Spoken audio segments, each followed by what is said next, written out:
Vinicius Almeida llegó a esa casa con una carpeta de papeles y una orden clara: desalojar a la empleada. Lo había hecho otras veces: firmar documentos, entregar notificaciones, cumplir lo que su madre pedía. Pero esa vez, algo distinto sucedió. Frente a la puerta, una mujer de uniforme viejo lo miraba sin sorpresa.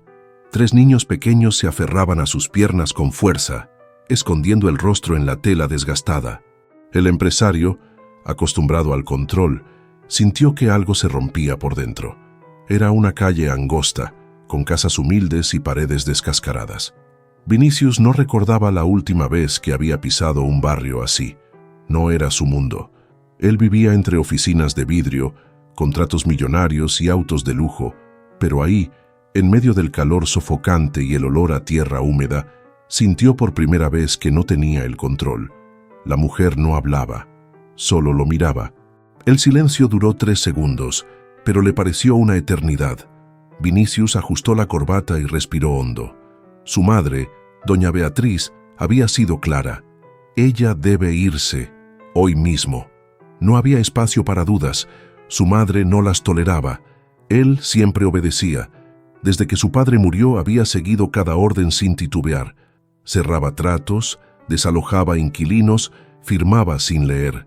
Pero esta vez, esos ojos cansados lo estaban desarmando. La mujer no parecía molesta ni sorprendida, parecía resignada, como si ya hubiera vivido esa escena en su cabeza muchas veces. Él sintió el papel temblar entre sus dedos. La carpeta que llevaba no pesaba, pero ahora parecía de plomo. Había algo en la forma en que ella lo miraba que lo incomodaba profundamente. No lo odiaba, pero tampoco lo temía, solo lo aceptaba. Los niños eran pequeños. El mayor no tendría más de 6 años. Los gemelos, quizás 3. Tenían los rizos oscuros, rebeldes, y la ropa tan lavada que había perdido el color original. Uno de ellos tenía los zapatos rotos, otro, un pequeño raspón en la rodilla, y todos se escondían detrás de su madre como si ella fuera su única protección en el mundo. Vinicius los observó con algo parecido a culpa. ¿Es usted Natalia Ferreira?, preguntó, aunque ya sabía la respuesta. Sí, señor, soy yo, respondió ella, en voz baja. Él bajó la mirada a los papeles. Ahí estaba la orden de desalojo, firmada por él mismo. Ni siquiera la había leído. Solo había estampado su firma mientras respondía a un correo urgente. Otro trámite más, otra casa menos. Pero ahora ya no era solo eso. Extendió la carpeta con una mano, pero la voz le salió quebrada. Vengo a entregarle esto. Tiene 48 horas para salir de la propiedad. Natalia no dijo nada, ni siquiera lo tocó. Solo bajó la mirada y asintió despacio. Vinicius sintió el sudor frío recorrerle la espalda. ¿Por qué se sentía así? No entendía por qué, pero sabía que esta vez no sería igual que siempre. Natalia no alzó la voz, ni hizo drama. Solo bajó los ojos un segundo, y cuando volvió a abrirlos, había lágrimas contenidas, pero también una firmeza triste. Lo entiendo, señor. Siempre supe que este día llegaría, dijo con una calma que desarmó a Vinicius. Él había esperado súplicas, gritos, resistencia. Estaba acostumbrado a gente que imploraba por quedarse, que lloraba, que ofrecía pagar. Pero Natalia no hizo nada de eso. Solo aceptó la noticia como quien ya no tiene fuerza para luchar, y esa resignación fue más dolorosa que cualquier lágrima. Vinicius sintió una incomodidad creciente, como si hubiera cometido algo terrible sin saberlo. Ella se quedó en la puerta, sin moverse, con los 3 niños aún pegados a sus piernas. El mayor levantó la cabeza apenas, lo miró con una mezcla de miedo y curiosidad. Vinicius se obligó a mantener la compostura. Apretó los papeles con más fuerza, como si eso pudiera devolverle el control. No entendía por qué su corazón latía tan fuerte. No era la primera vez que hacía esto, pero sin duda era la más difícil. ¿No va a decir nada?, preguntó, con una voz que sonó casi esperanzada. Esperanzada de que ella hiciera algo que justificara su presencia ahí. Que gritara, que se enojara, que rompiera el silencio. Pero Natalia solo lo miró, unos segundos que parecieron largos, y luego habló con una voz cansada, pero clara. ¿Qué quiere que diga, señor? ¿Quiere que le diga que no tengo a dónde ir? ¿Que mis hijos dormirán en la calle? ¿Que trabajé 7 años para su familia y nunca recibí más de lo acordado? ¿Que cuidé a su abuela enferma como si fuera mi propia madre? ¿Y que aún así, ahora me echan sin preguntar, sin escuchar? Eso es lo que quiere oír. Las palabras salieron sin rencor, pero con una dignidad que dolía, y Vinicius bajó la mirada, derrotado por la verdad. No sabía nada de eso, no sabía del trabajo sin contrato, no sabía del servicio dedicado a su abuela, no sabía que ella no tenía a dónde ir, solo sabía lo que su madre le había dicho: hay que desalojarla. Y como siempre, obedeció sin cuestionar, pero ahora ya no podía. Uno de los niños salió de detrás de las piernas de su madre. Era pequeño, de rostro serio y ojos grandes. Tenía el mismo cabello rizado que sus hermanos, pero su mirada era distinta. Había algo de valor en su forma de mirar. Se paró frente a Vinicius y lo observó sin decir palabra. Y en ese instante, el silencio volvió a tomar la escena, hasta que el niño habló. ¿Usted va a sacarnos de aquí?, preguntó, con una voz tan firme que heló a Vinicius. Era un niño, pero su pregunta pesaba como si hablara un adulto. Vinicius tragó saliva, sorprendido por la fuerza de esas palabras. Ese niño lo miraba sin miedo, pero con tristeza, como si ya supiera la respuesta, como si no esperara misericordia, pero aún así necesitaba escucharla. Vinicius miró al niño y sintió una punzada en el pecho que no esperaba. Ese niño tenía la misma edad que él cuando su padre murió, la misma edad en que tuvo que aprender a ser fuerte, a dejar de ser niño, y en esa mirada vio reflejada su propia infancia, una mezcla de coraje, tristeza y una inocencia que se desvanecía. ¿Cómo te llamas?, preguntó, agachándose para quedar a su altura. Gabriel. Y ellos son mis hermanos, Miguel y David, respondió con dignidad. Vinicius giró el rostro y vio a los gemelos escondidos detrás de Natalia. Eran idénticos, con los mismos rizos oscuros y ojos llenos de temor. No entendían del todo lo que pasaba, pero sentían el miedo de su madre. Se aferraban a su uniforme como a un salvavidas. Natalia puso una mano en el hombro de Gabriel, intentando hacerlo entrar. «Ven, hijo, no molestes», susurró con suavidad, pero el niño se mantuvo firme. «No, mamá, quiero saber si nos vamos a tener que ir», dijo Gabriel, con la voz temblando. Sus ojos se llenaron de lágrimas que trató de contener. Natalia cerró los ojos y respiró hondo, como si buscara fuerzas donde no quedaban. Cuando los abrió, su mirada era diferente, determinada, firme, aunque herida. «Sí, mi amor, vamos a tener que irnos», dijo con ternura. «Pero no te preocupes, mamá va a encontrar una solución». Gabriel negó con la cabeza, con lágrimas ya cayendo por su mejilla. «Pero no tenemos a dónde ir», dijo con la voz quebrada. Natalia lo atrajo hacia su pecho, abrazándolo con fuerza. Quería protegerlo de todo, aunque sabía que no podía. «Yo sé, mi amor, yo sé», murmuró con la voz trémula. «Pero tú conoces a mamá, ¿verdad? Siempre encontramos la forma. Vamos a salir adelante, ya lo verás». Vinicius observó la escena sin moverse. Algo en su interior se quebraba con cada palabra de esa madre. Ella estaba siendo fuerte por sus hijos, aunque por dentro se estuviera derrumbando. Era una escena que no debía afectarlo, pero lo hacía. No era su familia, no era su historia, pero por alguna razón sentía que ya no podía mirar para otro lado. Ya no podía fingir que no le importaba. Dio un paso hacia atrás, queriendo escapar. Necesitaba irse antes de hacer algo de lo que se arrepintiera, antes de decir algo que no pudiera retractar. Pero entonces, la voz de Gabriel lo detuvo otra vez. «¿Usted no tiene corazón?», preguntó con una mezcla de rabia y tristeza. La pregunta lo congeló en seco. Sintió que el aire se volvía más denso. Vinicius se giró lentamente, sorprendido. «¿Qué dijiste?», preguntó, más por impacto que por no haberlo oído. «Que si tiene corazón. Porque solo alguien sin corazón saca a una familia así», repitió el niño. Las palabras eran sencillas, pero su peso era inmenso. Natalia se agachó de inmediato, tratando de hacer que Gabriel se disculpara. «Hijo, no se dice eso. Pide perdón ahora mismo», suplicó con nerviosismo. Pero el niño no lo hizo. Gabriel no bajó la mirada, ni retrocedió. Sus ojos seguían fijos en los de Vinicius, con una mezcla de tristeza, decepción y valentía. Era una mirada que decía más que 1000 palabras. Una mirada que ningún adulto se atrevía a sostener, pero él sí. Vinicius tragó en seco, sintiendo el corazón golpearle el pecho con fuerza. Ese niño lo había desnudado por dentro con una simple pregunta, y no tenía ninguna respuesta. Por primera vez en años, Vinicius se sintió frágil. No por debilidad, sino por humanidad. Estaba acostumbrado a ejecutar órdenes, no a pensar en consecuencias humanas. Siempre creyó que ser racional era una virtud, pero ahora entendía que la frialdad también puede ser una forma de cobardía. Dio 2 pasos hacia la familia con los papeles aún en la mano. Natalia lo miró, tensa, esperando un grito, una reacción brusca. En lugar de eso, Vinicius alzó los papeles lentamente y sin decir una sola palabra, comenzó a rasgarlos.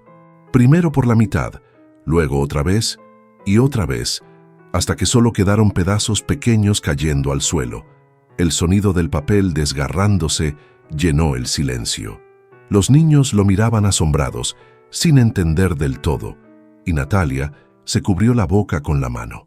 «¿Qué está haciendo, señor?», preguntó ella, sin poder disimular el asombro. Vinicius no respondió de inmediato. Miraba los trozos de papel en el suelo como si fueran escombros de una versión suya que ya no existía. «No lo sé, de verdad, no lo sé», dijo al fin con sinceridad brutal. Natalia frunció el ceño. No sabía si eso era algo bueno o malo, pero había algo diferente en sus ojos. «Señor, eso no va a cambiar nada», dijo ella, aún temerosa. «Su madre va a mandar nuevos papeles. Puede mandar a otra persona, alguien que sí los entregue. Ella no se detiene. Yo lo sé», agregó bajando la voz. «Tengo miedo de que esta esperanza me duela más que la resignación, porque la esperanza, cuando se rompe, duele mucho más». Vinicius pasó la mano por su cabello, despeinándolo sin querer. El traje caro ya no parecía importarle, tampoco el auto estacionado ni la reunión que había dejado pendiente. Solo sabía que no podía irse de allí como si nada. «Yo me voy a encargar de que no lo saquen de aquí», dijo, con voz firme. «Voy a hablar con quien tenga que hablar, y voy a arreglar todo lo que se hizo mal». Natalia no supo qué decir. Estaba confundida, emocionada y temerosa al mismo tiempo. Nadie había hecho algo así por ella antes. Nunca. Vinicius volvió a mirar a Gabriel, que aún lo observaba en silencio, y algo dentro de él le dijo que había tomado el camino correcto. No sabía cómo lo haría, solo sabía que tenía que hacerlo. Vinicius salió de esa casa con el corazón agitado. Mientras caminaba hacia su coche, sentía como si acabara de hacer algo prohibido. No por ilegal, sino porque era algo que iba contra todo lo que había aprendido, contra todo lo que su madre le había enseñado. Se sentó al volante sin encender el motor, solo respiraba, mirando por el parabrisas sucio, como si buscara respuestas en el cielo nublado. Pero no había respuestas claras, solo una sensación nueva. Alivio. Tomó el celular con manos temblorosas. Marcó un número que no usaba hace tiempo, el de su abogado personal, Julio. Cuando atendió, Vinicius fue directo al punto. «Necesito que prepares un cálculo laboral completo. 7 años de trabajo no registrados. Vacaciones, aguinaldo, multas, todo lo que se deba. Y lo quiero mañana antes del mediodía». «¿Es una demanda contra la empresa?», preguntó Julio, confundido. «No, es a favor de una exempleada que merece justicia», respondió Vinicius. Hubo un silencio incómodo en la línea. «¿Estás seguro de lo que estás haciendo? Tu madre va a explotar. Ya explotó y lo hará otra vez. Pero esto se tiene que hacer. Si no lo hacemos, somos cómplices. Y yo ya no quiero ser cómplice de esto». Cuando colgó, Vinicius sintió algo extraño. No era miedo, aunque había temor. No era orgullo, aunque se sentía firme. Era como si hubiera cruzado una línea que ya no podía desandar, y al mismo tiempo se sentía bien, como si por fin estuviera haciendo lo correcto. No por conveniencia, no por imagen, sino por humanidad. Esa noche durmió mal. Se acostó en su cama amplia, con sábanas de lujo y vista a la ciudad, pero no conciliaba el sueño. Pensaba en los niños, en cómo Gabriel le preguntó si tenía corazón. Pensaba en la voz de Natalia, en su calma dolorosa, en su resignación, y se preguntaba cuántas veces había ignorado historias como esa. Cuántas veces fue parte del daño sin darse cuenta. Por la mañana, se levantó temprano y fue al trabajo sin desayunar. Llevaba un traje más discreto de lo habitual, azul oscuro, sin corbata llamativa. No quería parecer ostentoso ese día. Al llegar a la oficina, su secretaria lo miró sorprendida. «Señor Almeida, su madre ha llamado 3 veces. Quiere hablar con usted con urgencia», dijo, visiblemente nerviosa. «Gracias, Patricia. La llamaré más tarde», respondió con voz neutral. Se encerró en su despacho, cerrando la puerta con más fuerza de la habitual.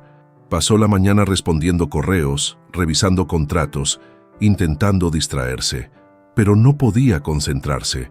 Cada 5 minutos miraba el reloj. Esperaba el llamado de Julio, el abogado, con los cálculos que definirían el futuro de Natalia. Y finalmente, a las 11:30 en punto, el teléfono sonó.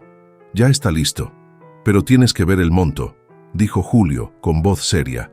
Vinicius abrió el correo y descargó el archivo con los cálculos. Al ver la cifra final, silbó en voz baja. Eran más de 232.000 reales. Una cantidad significativa incluso para él. Pero no pensó en el dinero. Pensó en lo que significaría para Natalia y sus hijos, en cómo esa cifra podía cambiarles la vida. «Quiero que la cites para mañana a las 2 de la tarde», ordenó a Julio. «Quiero que firme todo, que entienda cada derecho. Y además, prepara un acuerdo donde pueda quedarse 6 meses más en la casa sin pagar alquiler. Incluye agua, luz, todo cubierto por nosotros. Y quiero que le asignemos a alguien que la ayude a buscar una casa digna. Una en un barrio mejor, con seguridad y espacio para sus hijos. Vamos a hacer esto como se debe. Vinicius, tu madre me llamó», dijo Julio con tono de advertencia. «Sabe que estás haciendo esto. Está furiosa». «Lo imaginé», respondió él, sin sorpresa. Colgó el teléfono y se recostó en su silla de cuero. Miró por la ventana hacia la ciudad llena de edificios brillantes. Por primera vez, todo eso le pareció frío, distante, como si perteneciera a otra vida. Sabía que esto le traería consecuencias. Su madre podía intentar apartarlo de la empresa. Podía armar escándalos, buscar represalias. Pero eso ya no lo detenía. Ya no le importaba quedar bien con todos. Solo pensaba en Gabriel, preguntándole si tenía corazón, y en Natalia, conteniendo las lágrimas con dignidad. No era un acto de caridad, era justicia atrasada, era corregir algo que nunca debió pasar.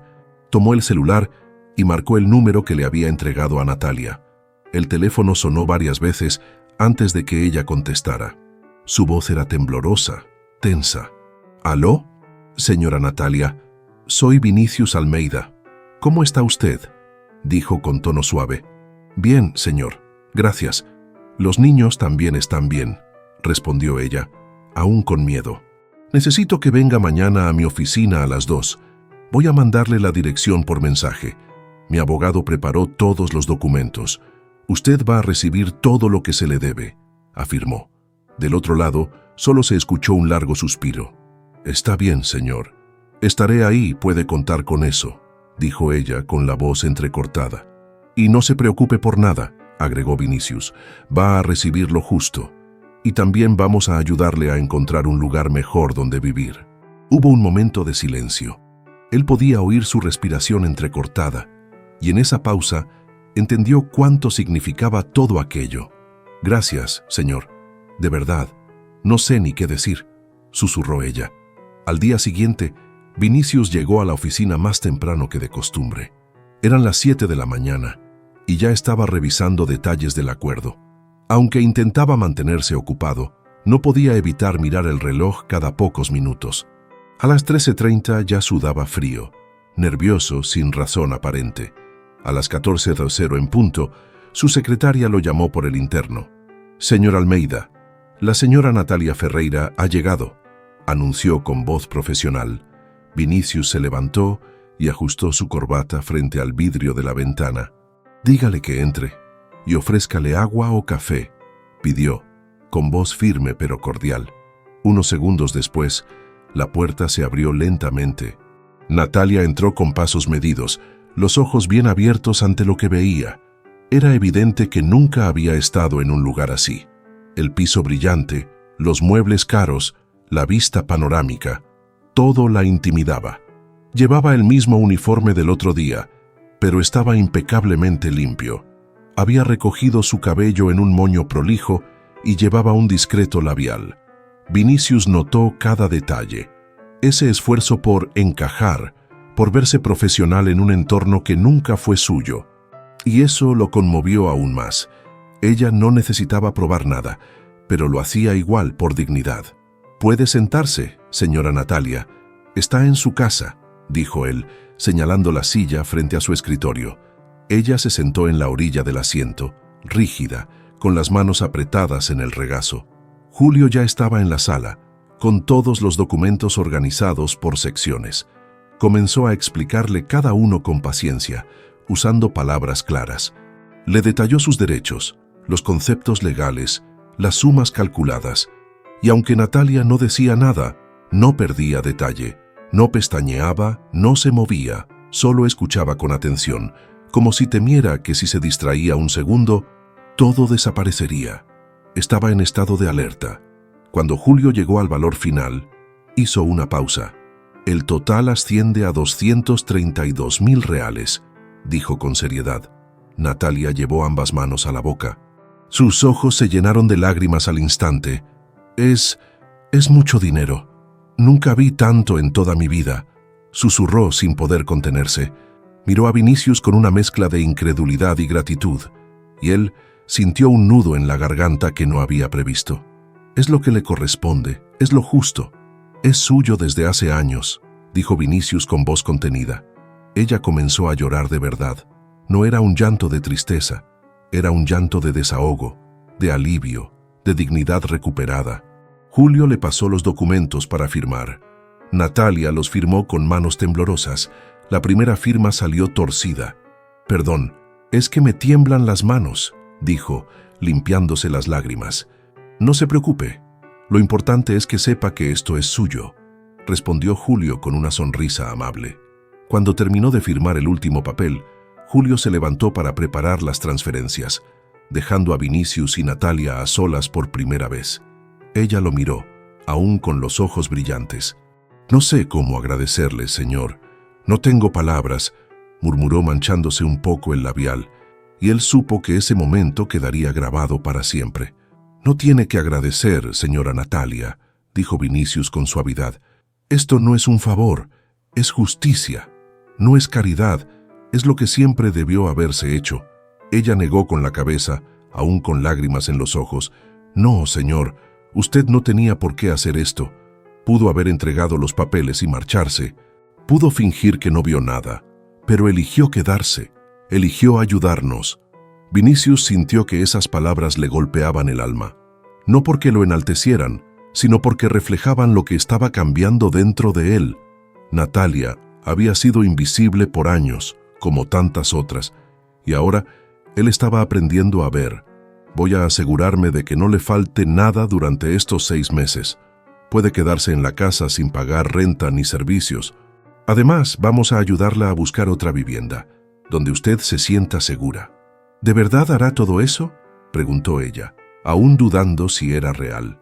«Sí, y si necesita ayuda para encontrar otro empleo, con todos sus derechos, también la apoyaré». Natalia bajó la cabeza. Estaba abrumada, sin saber cómo reaccionar. Nunca había recibido tanto respeto de parte de alguien de ese mundo. Vinicius se dio cuenta de cuánto la vida la había enseñado a desconfiar, pero también vio en sus ojos una chispa nueva, esperanza, una esperanza que le daba miedo sentir. Pasaron algunos minutos en silencio. Luego, Natalia se levantó despacio, recogiendo sus papeles. «Voy a hacer buen uso de esto, se lo prometo». «No lo dudo», respondió Vinicius con una leve sonrisa. Ella caminó hacia la puerta, pero antes de salir, se giró. «Ayer por la noche, mis hijos preguntaron por usted», dijo. «Gabriel no para de hablar del señor del carro bonito que tiene corazón». Vinicius se sorprendió. No esperaba que aquel niño, tan duro en sus palabras, lo viera de esa forma. Dijo que cuando sea grande quiere ser como usted. Y, la verdad, yo también lo creo, agregó ella con sinceridad. Él quiso decir que no era para tanto, que apenas estaba empezando a cambiar, pero no pudo responder. Ella ya había salido, cerrando la puerta suavemente detrás de sí. Vinicius se quedó mirando la puerta cerrada. Durante varios minutos no se movió. Solo pensaba en las palabras de Natalia, en el rostro de Gabriel, en todo lo que esa familia le había hecho sentir. Sabía que no podía volver a ser el mismo. Algo dentro de él había sido removido de raíz. Al día siguiente, volvió a su rutina. Las reuniones, los contratos, las llamadas, todo parecía igual por fuera, pero por dentro no era el mismo hombre. Empezó a ver cosas que antes ignoraba. Los rostros del personal de limpieza, del portero, de los meseros, todos los que antes eran invisibles para él. Durante los días siguientes, Vinicius continuó con su rutina habitual. Desde fuera, todo parecía normal. Trajes impecables, decisiones rápidas, reuniones sin pausa. Pero por dentro, algo en él se había roto y no quería volver a repararse. Ya no podía caminar por los pasillos sin mirar a la gente a los ojos. Veía a los empleados con otra perspectiva, como personas, no como engranajes. Recordaba los rostros de Natalia, Gabriel, Miguel y Davi en cada gesto de servicio que recibía. Y cada vez que alguien le decía, «Gracias, señor», se sentía incómodo con ese título. Una semana después, doña Beatriz finalmente llamó. Vinicius vio su nombre en la pantalla del teléfono y supo que no sería una conversación fácil. «Me enteré que pagaste más de 200.000 reales a esa mujer», dijo sin saludar. No era una pregunta, era una afirmación cargada de desaprobación. «Sí», le correspondía. «Era su derecho», respondió él, sin rodeos. «¿Tienes idea del precedente que estás creando? Ahora todos van a querer lo mismo», replicó ella con tono molesto. Vinicius suspiró, ya esperando ese argumento. «Entonces se les paga también. Si tienen derechos no cumplidos, se les paga». «Eso se llama justicia, mamá», dijo con serenidad. Hubo un largo silencio del otro lado. «¿De verdad cambiaste?», dijo ella finalmente. «No sé si para bien o para mal, pero ya no eres el mismo. Y sinceramente, no sé si eso me alegra o me decepciona». La llamada terminó sin despedidas, pero Vinicius no se molestó. Por primera vez, no buscaba la aprobación de su madre. Esa misma tarde, mientras trabajaba, recibió otra llamada. Era Natalia, con la voz entrecortada por la emoción. «Señor Almeida, perdón por molestarlo. Solo quería que usted supiera. Encontré una casa. Es pequeña, pero linda, con 3 cuartos y una pequeña plaza cerca», contó con entusiasmo. «La pude comprar al contado con el dinero del acuerdo. Es la primera vez en mi vida que tengo algo propio, algo que nadie me puede quitar». Vinicius sonrió al escucharla. Sentía orgullo, pero sobre todo paz. Había valido la pena todo. Cada palabra, cada discusión, cada decisión. Los niños están felices. Gabriel dice que cada uno va a tener su propia cama y quiere invitarlo a la inauguración de la casa cuando nos mudemos el próximo mes. Vinicius sintió un nudo en la garganta. No estaba acostumbrado a que lo invitaran a cosas así, a cosas simples, reales, humanas. «Será un honor, de verdad. Me encantaría ir», respondió con voz sincera. Y al colgar, se quedó mirando su teléfono, reflexionando sobre todo lo que había cambiado. Un mes después, en un sábado soleado, Vinicius llegó a su oficina como de costumbre. Pero ese día no iba a trabajar, solo necesitaba ordenar su mente. Sobre su escritorio encontró un sobre grande, decorado con pegatinas de estrellas y corazones. No tenía remitente formal, pero sí una letra infantil escrita con marcador. Dentro, un dibujo hecho a mano en cartulina amarilla lo hizo sonreír. Había una casa grande, mal dibujada, pero llena de color. Y en la parte inferior, Gabriel, Miguel y Davi. «Lo esperamos. Por favor, venga». Era una invitación a la fiesta de inauguración de la nueva casa de Natalia, hecha por los niños, con dibujos de globos rojos y azules, una puerta enorme y ventanas brillantes. Vinicius sostuvo esa cartulina como si fuera un contrato millonario. Y sin pensarlo dos veces, abrió el cajón superior de su escritorio. Ahí donde guardaba los documentos más importantes. Colocó el dibujo entre los contratos, como si fuera el más valioso de todos. Durante los días difíciles, cuando las presiones del trabajo se volvían insoportables, cuando su madre le lanzaba nuevas críticas o lo hacía dudar de sí mismo, abría el cajón y miraba ese dibujo. Recordaba el rostro de Gabriel, sus palabras, su mirada, y se reconectaba con la razón por la que había decidido cambiar. No era por dinero, no era por imagen, era por dignidad, por humanidad, por justicia. El día de la fiesta, Vinicius fue puntual. Llegó en un auto sencillo, sin chofer ni corbata. Natalia lo recibió en la puerta, emocionada, con lágrimas en los ojos. La casa era modesta pero hermosa. Había plantas en la entrada, juguetes en el patio y una mesa llena de comida casera. Los niños corrían de un lado a otro, riendo como nunca. Gabriel se acercó con una sonrisa de oreja a oreja. «Señor Vinicius, venga, le voy a enseñar mi cuarto», dijo, tomándolo de la mano. Vinicius lo siguió, dejando atrás su mundo de oficinas y mármol. El cuarto era pequeño, con 2 camas y una estantería con libros usados, pero el orgullo con el que Gabriel lo mostraba lo hacía parecer un palacio. «Esta cama es solo mía. Nunca había tenido una», dijo el niño. Vinicius tragó saliva y le acarició el cabello. «Te la mereces, campeón, tú y tus hermanos». Pasó la tarde entre risas, historias y abrazos sinceros, algo que no vivía desde su infancia.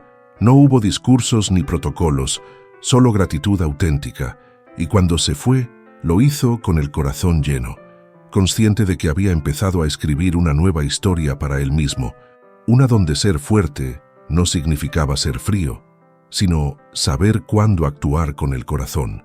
Esa noche, al llegar a su departamento, miró la ciudad desde su ventana. Las luces no le parecieron tan brillantes como antes, porque ahora su mayor luz venía de una pequeña casa en un barrio sencillo y de 3 niños que le habían enseñado más que cualquier socio o libro de negocios.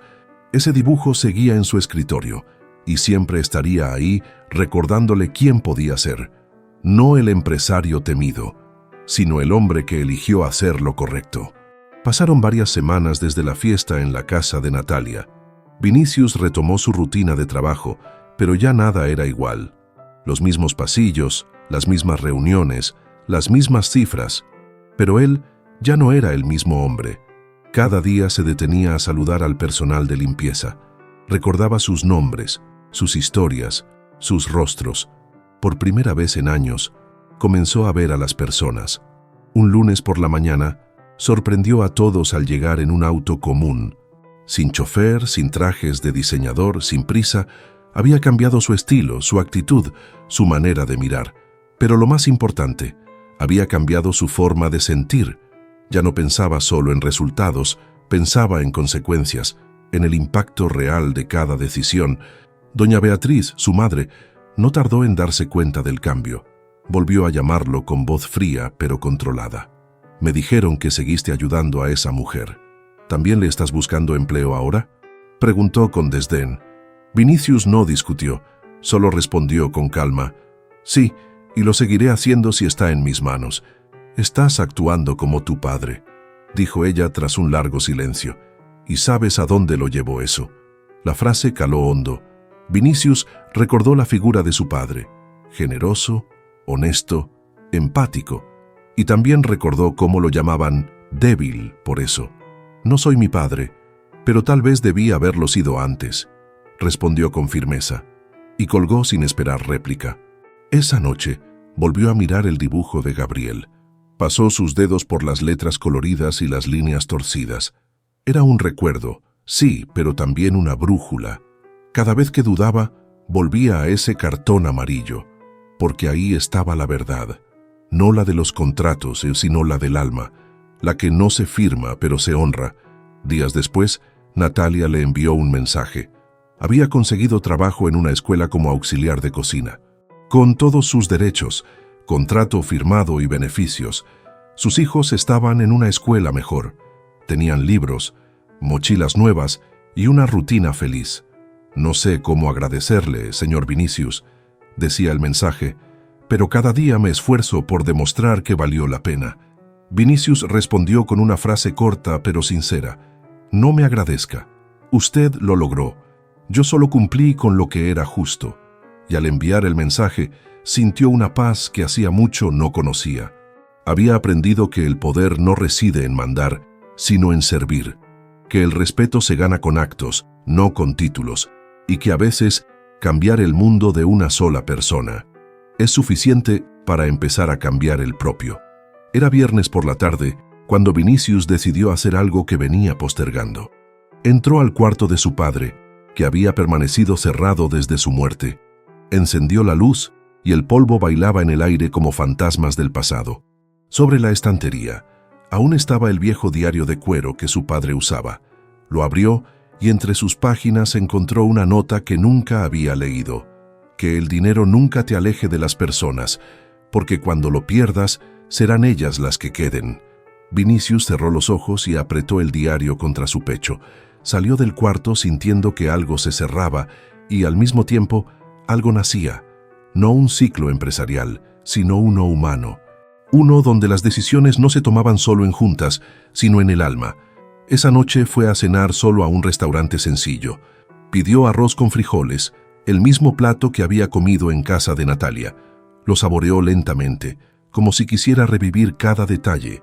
Recordó la risa de los niños, la voz suave de ella, o cheiro do lar verdadeiro.